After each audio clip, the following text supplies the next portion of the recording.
Você sabia que nos Estados Unidos é possível ser demitido sem aviso prévio e sem justificativa? Agora imagine chegar no primeiro dia de trabalho em um novo país e descobrir que quase tudo que você sabia sobre o emprego mudou. Férias, licença maternidade, salário mínimo.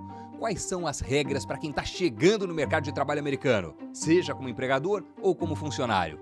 Assunto desse Passaporte Invest News.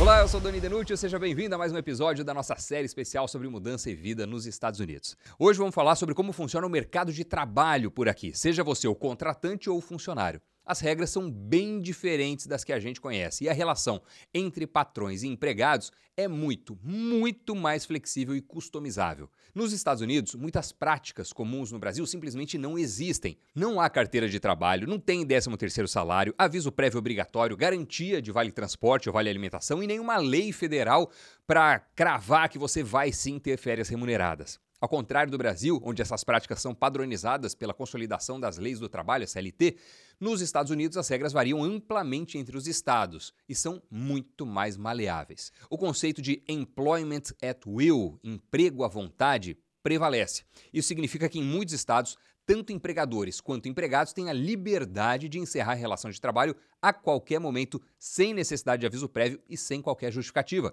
E vale para as duas partes. Maior insegurança por um lado, maior liberdade de negociação por outro. Por exemplo, é possível negociar diretamente com o empregador benefícios adicionais, como seguros de saúde mais completos, horários de trabalho mais flexíveis ou mesmo bônus por desempenho. Essa flexibilidade é um dos aspectos que atraem muitos empreendedores e trabalhadores qualificados para os Estados Unidos, mas também pode representar um desafio para quem não está familiarizado com o sistema. Vamos detalhar alguns dos principais tópicos na relação de trabalho. Diferente do Brasil, onde férias remuneradas são garantidas por lei, nos Estados Unidos não existe uma lei federal que obrigue os empregadores a conceder férias pagas. As férias são negociadas entre o empregador e o empregado no momento da contratação. Em média, os trabalhadores americanos têm acesso a cerca de 10 a 15 dias de férias pagas por ano, especialmente após o primeiro ano de serviço, segundo dados do Bureau of Labor Statistics, o BLS. Mas isso depende muito da empresa e da posição ocupada. Em muitos casos, o número de dias de férias aumenta com o tempo, à medida que o trabalhador ganha mais anos de serviço, podendo chegar até uns 20 dias, às vezes até um pouco mais, após vários anos de trabalho na mesma empresa. Além disso, algumas empresas oferecem outros tipos de folgas remuneradas, como Personal Days ou Paid Time Off, PTO, que combinam férias, dias de doença e folgas pessoais em um único banco de horas. Estatisticamente, cerca de 77% dos trabalhadores americanos no setor privado têm acesso a férias pagas, e a média é de 10 dias por ano para quem tem um ano de serviço. Além disso, os feriados nos Estados Unidos não são automaticamente remunerados. Isso também depende do acordo entre empregador e empregado, e muitos trabalhadores precisam, portanto, negociar a folga ou optar por trabalhar nesses dias. A licença maternidade nos Estados Unidos é regulamentada pela Lei Federal Family and Medical Leave Act, FMLA, que garante até 12 semanas de licença, mas sem remuneração obrigatória. Ou seja, durante essas 12 semanas, o empregador não é obrigado a pagar o salário do funcionário ou da funcionária, mas deve manter o emprego e os benefícios que tiverem no contrato. Essa licença pode ser usada para o nascimento e cuidado de um recém-nascido, adoção ou cuidado de um membro da família com uma condição médica grave, até o limite de 12 semanas a cada 12 meses. E a FMLA tem outros requisitos para ser aplicada. Tempo de serviço. A mãe deve ter trabalhado por empregador por pelo menos 12 meses antes do início da licença. Não pode começar um emprego e 6 meses depois pedir licença em função de uma gestação. Horas de trabalho. Durante esses 12 meses, ela deve ter completado pelo menos 1.250 horas de trabalho, que equivale a cerca de 25 horas por semana. E também não vale para qualquer caso. Só se aplica para empresas que tenham 50 funcionários ou mais dentro de um raio de 75 milhas do local de trabalho. É muito diferente, portanto, do Brasil e também de vários países da Europa. Como a lei não obriga a licença remunerada e como também muitas pessoas não se encaixam nessas categorias, ou por estarem no emprego há menos tempo, ou por não terem completado esse tanto de horas, ou por serem trabalhadoras autônomas, ou ainda por trabalhar em uma empresa menor do que aquelas com 50 funcionários nesse raio que eu mencionei, é muito comum a gente ver mães voltando ao trabalho em pouco tempo após o nascimento do filho ou da filha. As creches ou daycares daqui, por exemplo, costumam aceitar bebês a partir de 6 semanas de vida.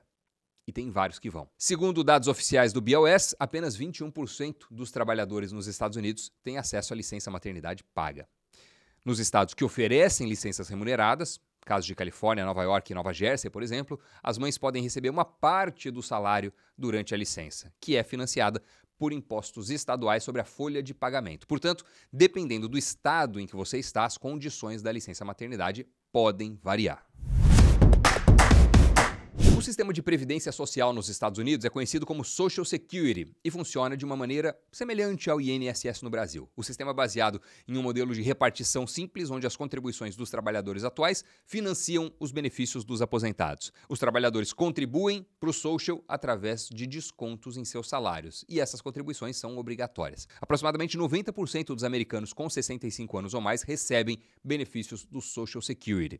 A idade mínima para se aposentar com benefício parcial é de 62 anos e a aposentadoria completa, que dá direito ao benefício integral, geralmente começa aos 67 anos. O valor dos benefícios é baseado no histórico de contribuições de cada trabalhador, mas em média gira na faixa dos 44% do último salário recebido. Esse percentual pode parecer baixo para quem está acostumado com o sistema de aposentadoria do Brasil, onde os valores podem ser maiores. Por isso, assim como no Brasil, muitos trabalhadores nos Estados Unidos optam por complementar sua aposentadoria com outras formas de poupança, como planos de previdência privada. O mais comum é o 401k, o 401k, que é oferecido por muitos empregadores, onde o desconto vem direto na folha de pagamento e que também tem alguns benefícios fiscais. Esse tipo de planejamento é importante principalmente porque o custo de vida nos Estados Unidos pode ser significativamente mais alto do que no Brasil. Aliás, a gente fez um episódio sobre isso onde eu abri as minhas faturas. Custo de vida, vale a pena assistir.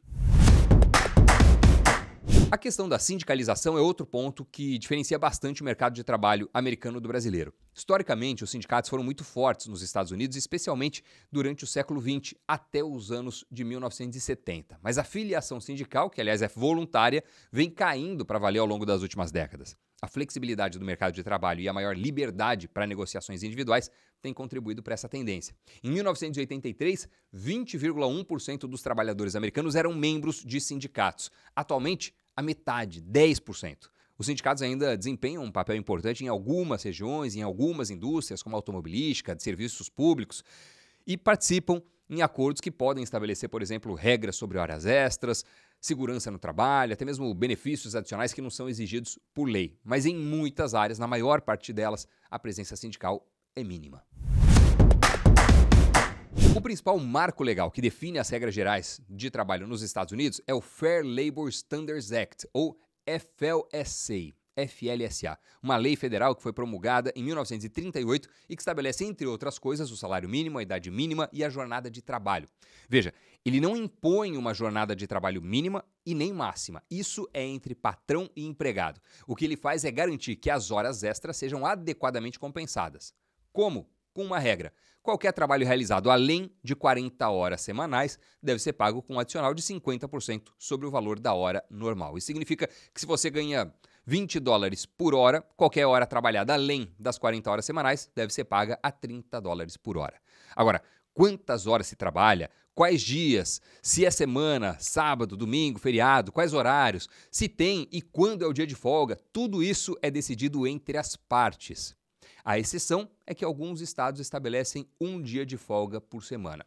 E só. Essa lei que eu mencionei também define a idade mínima para o trabalho, que é de 14 anos, mas com restrições para os tipos de trabalho que podem ser realizados por menores de 18. Isso é importante porque nos Estados Unidos é muito comum que adolescentes comecem a trabalhar cedo em empregos de meio período ou durante as férias escolares para ganhar experiência e para economizar para a universidade também. O salário mínimo federal nos Estados Unidos é de $7,25 por hora e está parado nesse patamar desde 2009. Esse é o piso e normalmente você tem que seguir a regra mais estrita. Por exemplo, o mínimo federal ou o mínimo estadual, o que for maior. Isso porque, como acontece em muitas coisas nos Estados Unidos, cada estado tem uma regra e muitos têm adotado salários mínimos mais elevados, refletindo as variações no custo de vida em diferentes partes do país. Atualmente, pelo menos 30 estados e o Distrito de Colômbia estabelecem os seus próprios salários mínimos acima do nível federal de 7,25. E são esses os estados coloridos na cor azul nesse mapa que você está vendo aí na tela. O Distrito de Colômbia lidera com salário mínimo de 17 dólares por hora. Na Flórida, o salário mínimo é de 12 dólares por hora, mas há um plano progressivo para aumentar esse valor em $1 a cada ano até 2026, quando o salário mínimo vai chegar a 15 dólares por hora.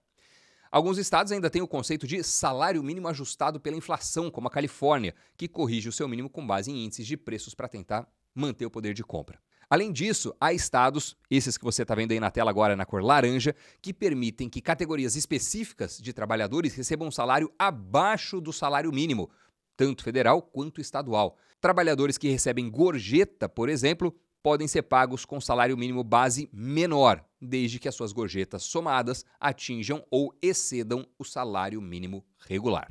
Olha, conhecer as regras específicas de cada estado e os direitos garantidos por leis federais é crucial para qualquer pessoa que planeja trabalhar ou empreender nos Estados Unidos. Mas a característica mais marcante do sistema de trabalho americano, como eu falei lá no começo, é a grande flexibilidade, a liberdade para estabelecer as regras nos contratos de trabalho. Empregadores e empregados podem negociar quase tudo: termos, benefícios, folgas, licenças, condições de demissão.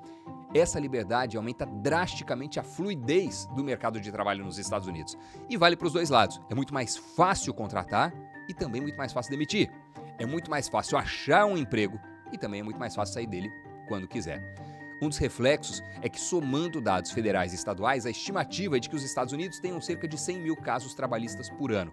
No Brasil, só em 2023 foram mais de 3,5 milhões de novos processos. Espero que esse episódio tenha esclarecido os pontos principais, que você tenha curtido este programa. Muito obrigado pelo like, por deixar o seu feedback nos comentários. Vez ou outra eu vou lá, comento em cima também. E também por seguir o @DoniDenútil e o @InvestNewsBR nas redes sociais.